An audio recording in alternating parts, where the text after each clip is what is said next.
5 जुगाड़ू बहू के ससुराल की पहली शादी। पायल को तैयार करके उसे हॉल में लाया जाता है। पायल चाय नाश्ते की ट्रे लेकर वहाँ जाती है जहाँ लड़के वाले उसका इंतजार कर रहे थे। लीजिए आप नाश्ता कीजिए, हमारी बेटी पायल ने सब अपने हाथों से बनाया है। खाना तो बहुत स्वादिष्ट है। हाँ, और लड़की भी बहुत सुंदर है। बहन जी हमें तो रिश्ता मंजूर है। तो बहन जी हमारी तरफ से भी रिश्ता पक्का। बस फिर कोई अच्छा सा मुहूर्त देखकर जल्द ही शादी फिक्स कर देते हैं। चटमंगनी पट ब्याह। इस तरह रिश्ता तय हो जाता है और सब फिक्स करने के बाद जब लड़के वाले वहाँ से चले जाते हैं, ये रिश्ता फिक्स हो गया, अब हमारी ननद की शादी होगी, हम धूमधाम से सब करेंगे। हाँ, हमारे ससुराल की ये पहली शादी है, इसमें हम खूब एंजॉय करेंगे।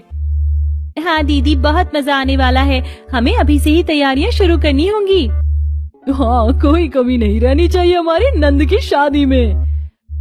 मेरी शादी के लिए मुझसे ज्यादा एक्साइटेड तो आप सब लग रही हैं। कुछ ज्यादा ही खुश हो रही हैं आप। हाँ, तो खुश कैसे नहीं होंगे, हमारी प्यारी नंद की शादी जो है, और ये हमारे ससुराल की पहली शादी भी है, तो इसमें हम कोई कसर नहीं छोड़ेंगी और हम खूब धमाल करेंगे।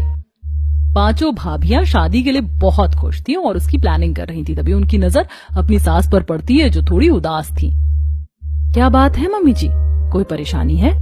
हाँ, शादी बरसात के मौसम में फिक्स हुई और बारिश का मौसम है, तो कुछ ना कुछ परेशानी तो जरूर लाएगा। अरे तो क्या हुआ मम्मी जी, एक बारिश ही तो है, इसमें इतना परेशान होने वाली क्या बात है? हम है ना, चिंता मत कीजिए, हम सब संभाल लेंगे।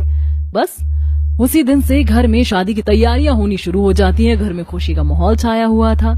सबसे ज्यादा खुशी तो 5 बहुओं को ही हो रही थी कि एक दिन। चलिए आज हम शॉपिंग करने चलते हैं। पायल के लिए बहुत सारे कपड़े भी तो खरीदने हैं, उसकी शादी का लहंगा भी लाना है। सिर्फ कपड़े ही नहीं, बहुत सारा सामान खरीदना है। मैंने सारी लिस्ट बना ली है।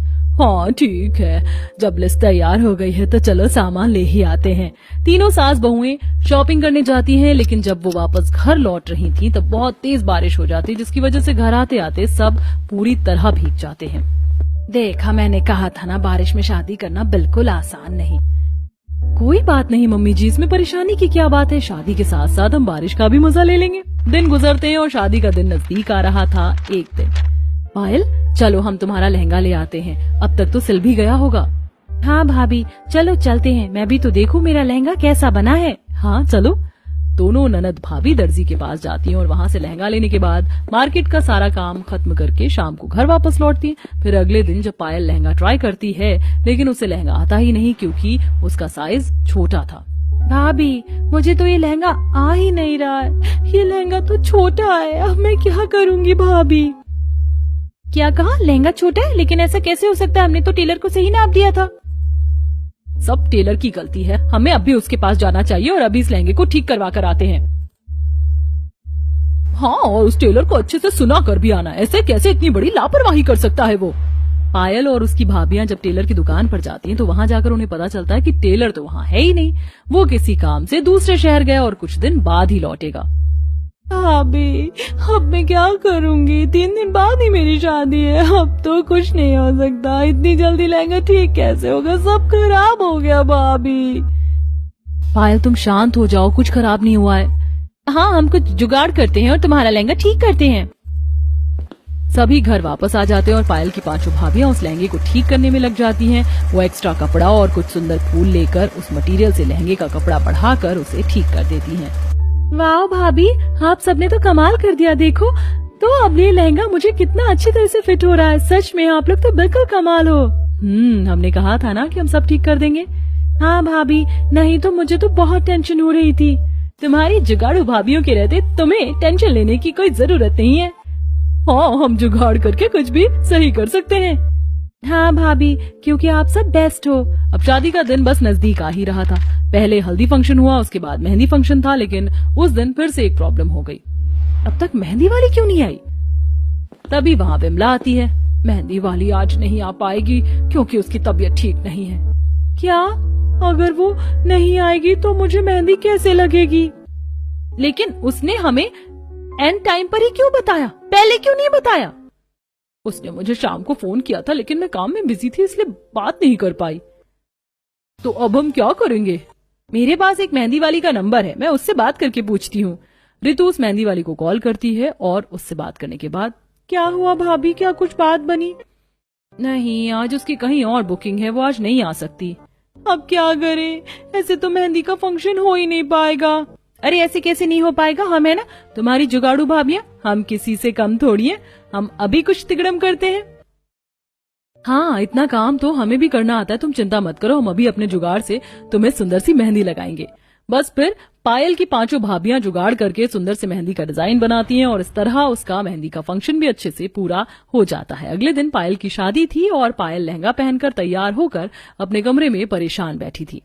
भाभी, हाँ सुबह से इतनी तेज बारिश हो रही है, मेरी मेकअप आर्टिस्ट जाम में फंस गई, अब मैं क्या करूँ, उसे आने में न जाने कितनी देर लगेगी। पायल, तुम अपनी शादी वाले दिन रो रही हो? हमारे होते हुए तुम रो कैसे सकती हो, तुम्हें पता है ना हम तुम्हारी जुगाड़ू भाभियां हैं, हम किसी भी चीज में जुगाड़ करके उसका सोल्यूशन निकाल सकते हैं। लगता है तुम्हें हम पर भरोसा नहीं। ऐसा नहीं है भाभी। अगर ऐसा नहीं है तो एक काम करते हैं, हम अभी एक जुगाड़ करके सब ठीक करते हैं। इसमें तो मैं एक्सपर्ट हूँ, देखना हम तुम्हें ऐसे सजाएंगी कि सब देखते रह जाएंगे। पायल की सभी भाभियां मिलकर उसका सुंदर सा मेकअप कर देती हैं, जिसके बाद पायल बहुत खुश हो जाती है। लेकिन प्रॉब्लम अभी यहाँ खत्म नहीं हुई थी। छत पर हलवाई टेंट लगाकर खाना बना रहे थे। तेज आंधी और बारिश की वजह से खाने में पानी चला गया था, जिससे खाना खराब हो गया। अब हम क्या करेंगे, बारात भी आने वाली, सारा खाना खराब हो गया। हाँ, और सब मेहमान भी आ गए हैं, लेकिन खाना ही नहीं है। ऐसी हालत देखकर सभी बहुएं फिर से तैयार होती हैं और इस बार खाने का मोर्चा संभालती हैं। मम्मी जी, पापा जी, आप दोनों फिक्र छोड़िए और देखिए कि आपकी पांचों जुगाड़ू बहुएं कैसे इस समस्या को उखाड़ फेंकती हैं। हाँ, आप दोनों बस देखते जाइए। बिना कोई देरी किए सभी रसोई में जाती हैं और जल्दी जल्दी खाना बनाना शुरू करती हैं। जल्दी जल्दी सब मेज लगाओ और उस पर खाना रखना शुरू करो, हमारे पास ज्यादा समय नहीं है। इस तरह पांचों बहुएं जल्दी से ढेर सारे पकवान बनाती हैं और मेहमानों के लिए खाना लगाया जाता है।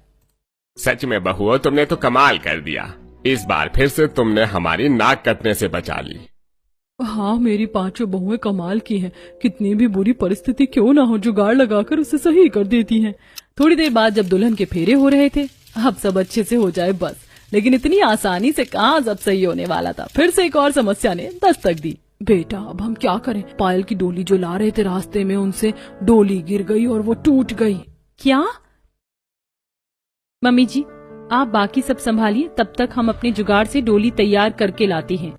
हाँ, आखिर हमारा जुगाड़ कब काम आएगा। चलो जुगाड़ू क्वींस, हम अपना काम शुरू करते हैं। बस बिना कुछ देरी किए पांचों बहुएं फिर से अपने जुगाड़ में लग जाती हैं। उन्होंने बहुत सारी लकड़ियां इकट्ठा की और उसकी मदद से डोली बनाना शुरू किया। डोली बनने के बाद, चलो शुक्र है डोली तो बन गई, अब हम जल्दी से इसे अच्छे से सजा देते हैं। हाँ, पेंट करके हम इसे फूलों से सजाएंगे। सभी ने डोली पर पेंट किया और उसे अलग अलग तरह के फूलों से सजाकर तैयार कर दिया। डोली तैयार होने के बाद उनकी ये समस्या भी हल हो गई। सच में तुम सबने तो एक बार फिर से कमाल कर दिया। कुछ भी हो, मेरी जुगाड़ू बहुएं सबसे बेस्ट हैं। इस तरह जुगाड़ू बहुओं ने अपना जुगाड़ से अपनी ननद की शादी अच्छे से करवाई और शादी के बाद डोली तैयार करके खुशी खुशी अपनी नंद को उसमें विदा किया। तुझे पता है, एक जगह से मॉडलिंग का ऑफर आया था मुझे, पर उसी दिन मेरी शादी है, तो मैंने अपना पहला ऑफर खुद मना कर दिया। वैसे देख, मैंने 4-5 वेस्टर्न ड्रेस ली है अपने लिए। शादी के बाद पुरानी ड्रेस छोड़ना पहनूंगी मैं तो कहती हूँ कि तू भी 1-2 ले ले वेस्टर्न ड्रेस। घर में ना सही, पर बाहर घूमने जाएगी तब पहन लेना।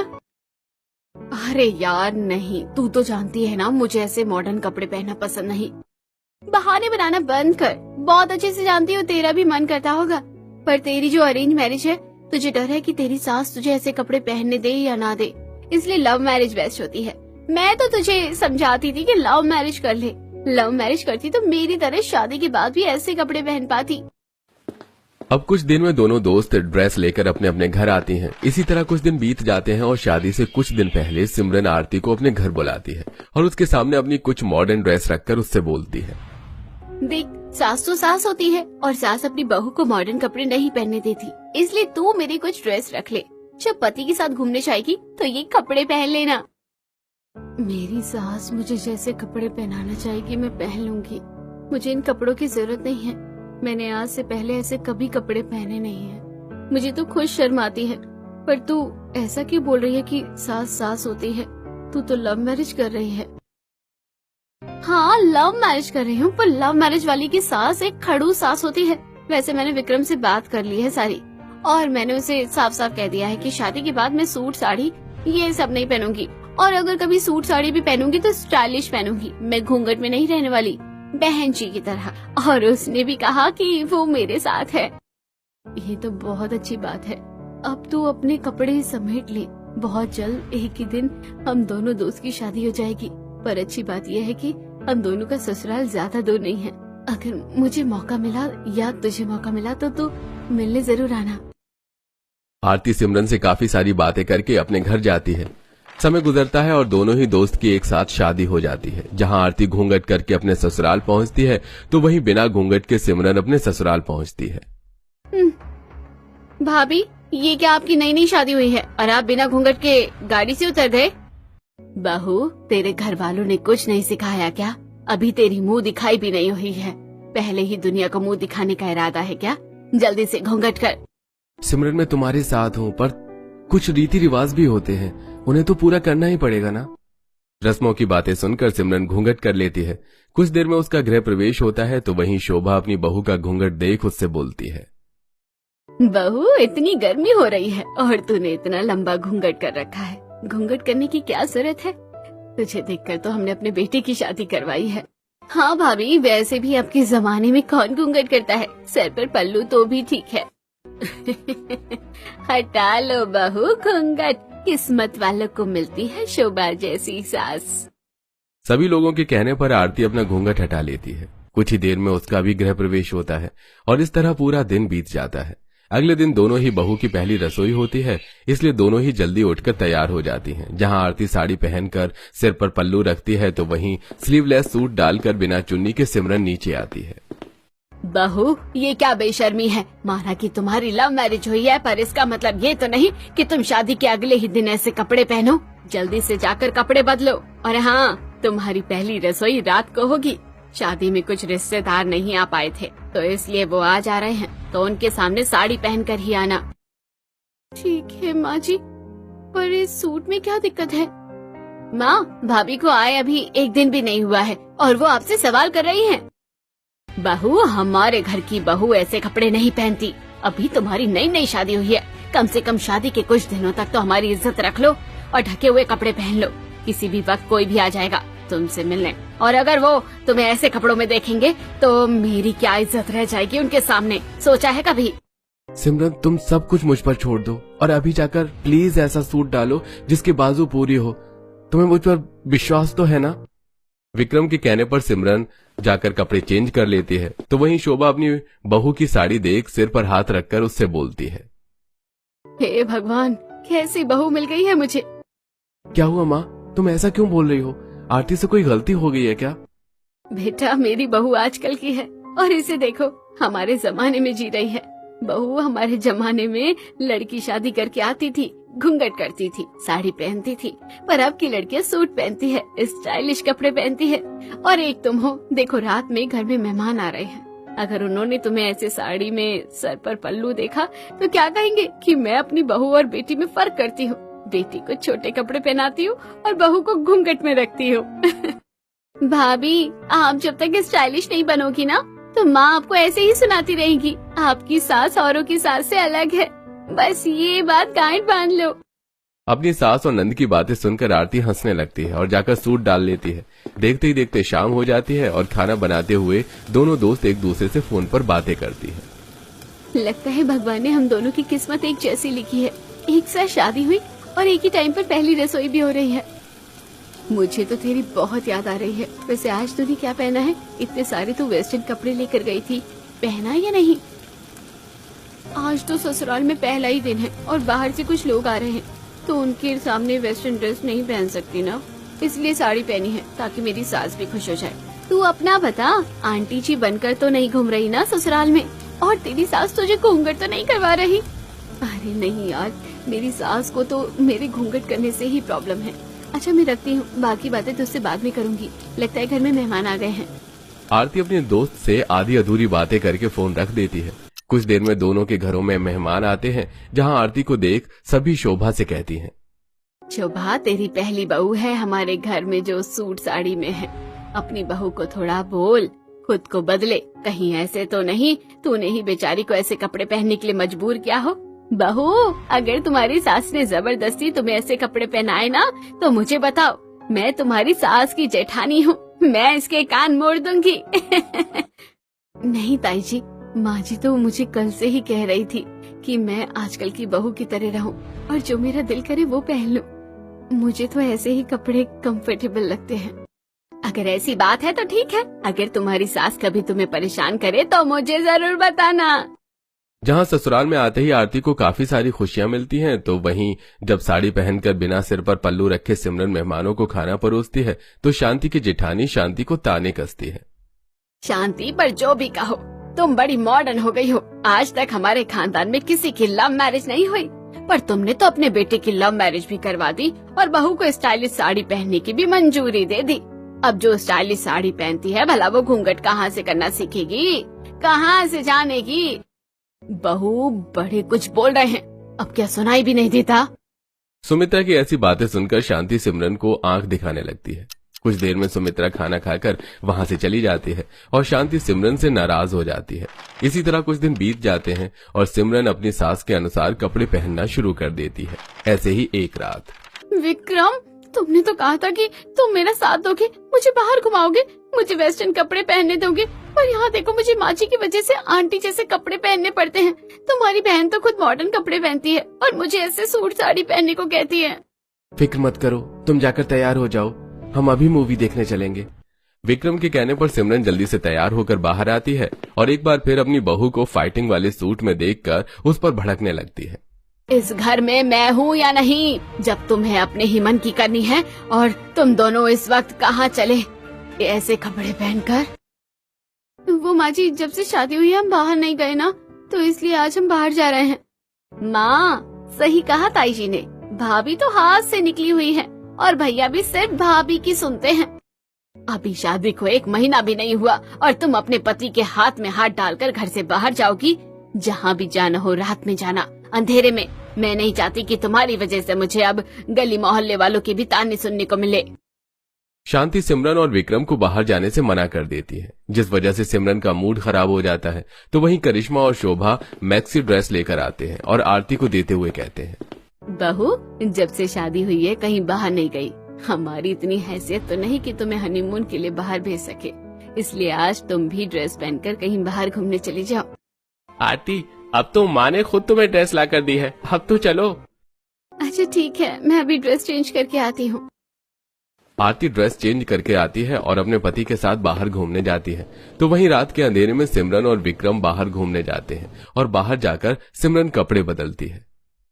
कितना अच्छा लग रहा है आज मुझे वन पीस पहनकर। पता नहीं कब मैं ससुराल में खुलकर पाऊंगी जैसे मैं जीना चाहती थी। अभी नई नई शादी हुई है, लोगों की नजरों से माँ तुम्हें बचा के रखना चाहती है, पर फिक्र मत करो, 1-2 महीने में सब नॉर्मल हो जाएगा। फिर जैसे तुम बन के रहना चाहती हो वैसे बन के रह पाओगी।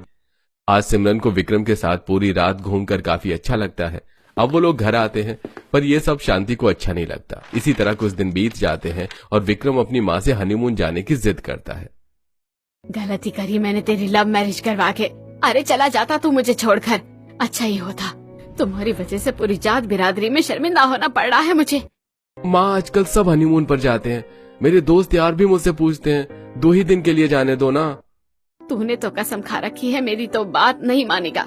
जहाँ जाना है जाओ, पर सिर्फ 2 दिन के लिए। बड़ी मुश्किल से शांति उन्हें हनीमून भेजने के लिए राजी होती है। अगले ही दिन विक्रम और सिमरन हनीमून के लिए पहाड़ों पर जाते हैं, जहाँ सिमरन अपनी महंगी वेस्टर्न ड्रेस पहनती है और अपने पति के साथ ट्रैकिंग करती है। मैं सही थी, लव मैरिज के बहुत फायदे हैं। अगर अरेंज मैरिज करती तो पति भी नहीं सुनता, पर यहाँ तो मेरा पति भी मेरी सुनता है। सुनना तो पड़ेगा ही, तुमसे वादा जो किया था। विक्रम, वो देखो मैगी, पहाड़ों की मैगी खाने का मजा ही कुछ और है। अपने पति के साथ सिमरन पहाड़ों की मैगी खाती है और काफी सारी फोटोज लेती है। 2 दिन के बाद अपने हनीमून से वापस आती है और अपने दोस्त को फोन करके सारी बात बताती है। ये तो बहुत अच्छी बात है, तेरे सपने पूरे हो रहे हैं। वैसे हम दोनों का ससुराल पास में ही है, कभी मौका मिले तो मिलने के लिए आना, तेरी बहुत याद आती है। जरूर आऊंगी, बस थोड़ा सब्र कर। अगर तू नहीं आ पाएगी तो मुझे बता देना, मैं आ जाऊंगी। अरे मैंने तुझे बोल दिया है ना, मैं आ जाऊंगी। चल अच्छा, मैं रखती हूँ। सिमरन फोन रखकर फिर से अपनी सास के हिसाब से कपड़े पहनकर घर के काम करने लगती है। समय गुजरता है और एक दिन जब शांति और काजल घर में नहीं होते तो सिमरन घूंघट करके अपनी दोस्त से मिलने उसके घर जाती है और उसके घर में जाकर अपना घूंघट हटाती है। ये क्या, तू मुझसे मिलने के लिए घूंघट करके आई है? पर तू तो कह रही थी कि शादी के बाद तू अपने हिसाब से कपड़े पहनेगी, फिर ये घूंघट। और यार अभी नई नई शादी हुई है ना, तो सास के हिसाब से चलना ही पड़ेगा। पर विक्रम ने बोला है कि ये सिलसिला ज्यादा दिन नहीं चलेगा, बस थोड़ी सी पुरानी हो जाओ तो इस घूंघट से भी छुटकारा मिलेगा। पर एक मिनट, तेरा ड्रेसिंग सेंस तो पहले से काफी चेंज हो गया है। ये सब मेरी सास और ननद की मेहरबानी है। उनको बिल्कुल भी नहीं पसंद जब मैं घूंघट करती हूँ या बहन जी की तरह साड़ी पहन के रहती हूँ। उनका कहना है कि आजकल की बहुएं बहुत एडवांस है और मैं भी थोड़ी मॉडर्न बनकर रहूं। आरती की बात सुनकर सिमरन काफी हैरान होती है और अपने घर जाती है और बाहर से सिमरन को आता देख शांति उस पर नाराज होती है। मैं 10 मिनट के लिए घर से बाहर क्या गई, तूने अपनी मनमानी शुरू कर दी। आने दे, आज मैं विक्रम को बताऊंगी तेरी इन हरकतों के बारे में। पर माँ जी मैं घूंघट करके गई थी। रहने दो भाभी, जब आप बिना पूछे घर से बाहर जा सकती हो तो बाहर जाकर घूंघट हटाना आपके लिए कौन सी बड़ी बात होगी। आप चाहती ही हैं कि लोग माँ को ताने दें। अपनी नंद और सास की ऐसी बातें सुनकर सिमरन रोती हुई ऊपर जाती है और घर आते ही शांति अपने बेटे के कान भरती है। समय गुजरता है और एक दिन जब सिमरन छत पर घूंघट में कपड़े डाल रही होती है तो उसकी नजर नीचे जाती है और वो देखती है कि उसकी दोस्त अपने पति के साथ हाथ पकड़कर बाहर घूमने के लिए जा रही है। आरती तो एक सिंपल जिंदगी जीना चाहती थी। उसने तो कभी सोचा ही नहीं था कि उसका ससुराल इतना अच्छा होगा। गलती करी मैंने लव मैरिज करके। ससुराल वालों को खुश करने के चक्कर में मैंने अपनी खुशियाँ खत्म कर ली हैं। अपनी दोस्त को खुश और एक आजाद जिंदगी जीता देख सिमरन को काफी बुरा लगता है। ऐसे ही एक रात, विक्रम और कब तक मुझे बहन जी की तरह साड़ी पहनना होगा, घूंघट में रहना होगा। माँ जी तो मुझे घर से बाहर भी नहीं जाने देती। तुमने मुझसे वादा किया था कि मैं अपने हिसाब से कपड़े पहन सकती हूँ, जिंदगी जी सकती हूँ, पर यहाँ तो कुछ ऐसा ही नहीं हो रहा है। सिमरन तुम क्या चाहती हो कि मैं तुम्हारी वजह से माँ से लड़ूं? हमारे घर के जो रीति रिवाज हैं वो तुम्हें अपनाने ही पड़ेंगे। शादी के बाद हर किसी को कॉम्प्रोमाइज करना पड़ता है, तुम्हें भी करना होगा। विक्रम अपने सारे वादे भूल जाता है और उल्टा सिमरन को ही सुनाना शुरू कर देता है।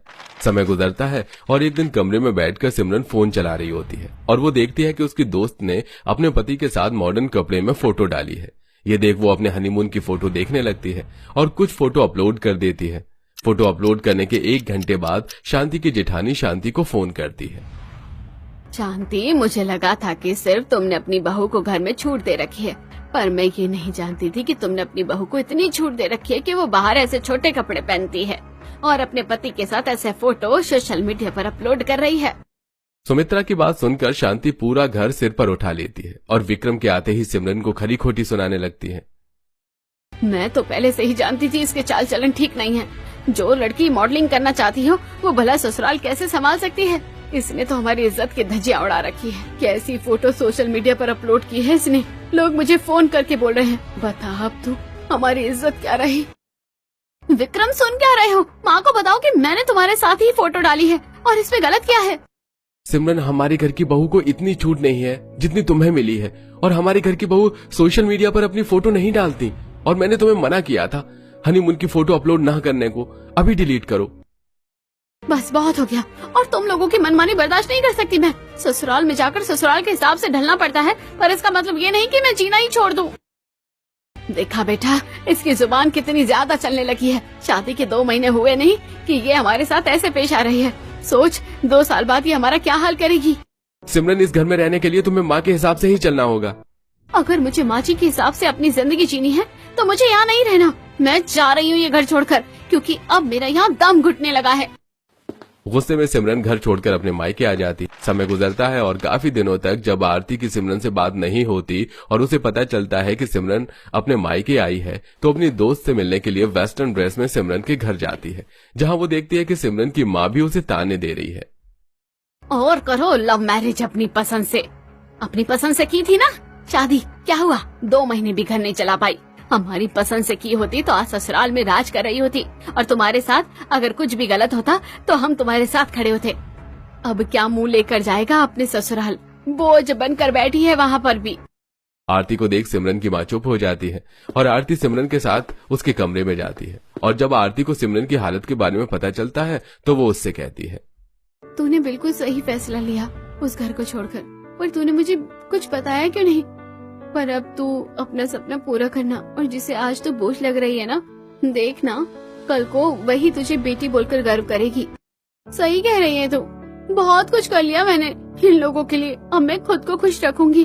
अब मैं दिखाऊंगी सबको कि मैं अकेली खुश हूँ। आरती के कहने पर सिमरन एक बार फिर मॉडलिंग के लिए अप्लाई करती है और काफी जगह से उसे ऑफर आने भी शुरू हो जाते हैं। समय गुजरता है और एक दिन शांति अपने पूरे परिवार के साथ अपनी देवरानी के बेटे की रिसेप्शन पार्टी में जाती है, जहां वो देखती है कि उसकी देवरानी की बहू ने अपने रिसेप्शन पार्टी पर वन पीस पहना है और वो अपने पति के साथ मेहमानों से मिल रही है और उनके साथ वो ड्रिंक कर रही है। इस पार्टी में आरती का परिवार भी होता है और सुमित शांति से कहता है, आपका भतीजा मेरा दोस्त है, उसने भी लव मैरिज करी है, पर देखो अपनी देवरानी को, उसने अपनी बहू के साथ वो सलूक नहीं किया जो आपने किया। जब मुझे आरती ने सिमरन के बारे में बताया तो मुझे बहुत बुरा लगा। आप जिस रिश्तेदार की बात सुन रही हैं, उन्होंने अपनी बहू के लिए और दूसरों की बहू के लिए कितने अलग नियम बना रखे हैं। आप लोगों ने जो मेरी दोस्त के साथ किया वो बिल्कुल सही नहीं था। आप लोगों ने उसके सपने मार दिए। देखिए, जिस रिश्तेदार को दिखाने के लिए आपने मेरी दोस्त के साथ इतना बुरा किया, आज उन्हें ही आपसे या समाज से कोई फर्क नहीं पड़ा। मैं हमेशा से ही अपनी बहू पर रोक टोक करती रही ताकि कोई मुझ पर उंगली ना उठा सके, और यहाँ मेरे जेठ जेठानी देवरानी भी इतने आगे बढ़ गए। मेरी बहू ने एक फोटो अपलोड करी तो उन्होंने मेरे घर में फूट डाल दी, और आज उनकी बहुएं। माँ, हमने भाभी के साथ बहुत गलत किया है। हमें उनसे माफी मांगनी चाहिए और उन्हें वापस बुला लेना चाहिए और उन्हें उनकी जिंदगी उनके हिसाब से जीने देनी चाहिए। उस दिन शांति और उसके परिवार को अपनी गलती का एहसास होता है और वो लोग पार्टी से सिमरन के पास जाते हैं। बहू, मुझे माफ कर दे और घर वापस चलो। तुझे जो कपड़े पहने हैं पहना। जिन लोगों से डर कर मैंने तेरे ऊपर पाबंदी लगाई, आज मैंने देखा वही लोग खुलकर जिंदगी जी रहे हैं। मुझे माफ कर दे बहू, मुझसे बहुत गलती हो गई है। मुझे अपनी गलती का एहसास हो चुका है। सिमरन, मुझे भी माफ कर दो। तुम्हारा असली गुनहगार मैं हूँ। मैंने तुम्हें बड़े बड़े सपने दिखाई, तुमसे वादा किया, और जब उन्हें पूरा करने का समय आया तो मैं खुद। आप लोग मुझे इसी तरह से अपनाना चाहते हैं, ये जानकर मुझे बहुत खुशी है। मैं भी यही चाहती हूँ कि सबसे पहले सब ठीक हो जाए, और अगर आप लोगों को मेरे कपड़ों से दिक्कत नहीं हुई तो मुझे भी किसी चीज से कोई दिक्कत नहीं है। सिमरन की जिंदगी में अब सब ठीक हो जाता है और वो फिर से अपने ससुराल जाती है, अपने हिसाब से कपड़े पहनती है।